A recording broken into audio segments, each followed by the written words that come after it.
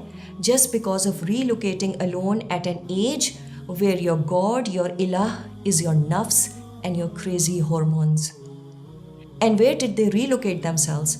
To non-Muslim majority areas. And for what? Higher education. So where does the problem start from? Parents claiming to have tawakkul on Allah, assuming that they have tied the camel. And for our kids, the problem starts from having issues in daily prayers, fasting, finding halal food.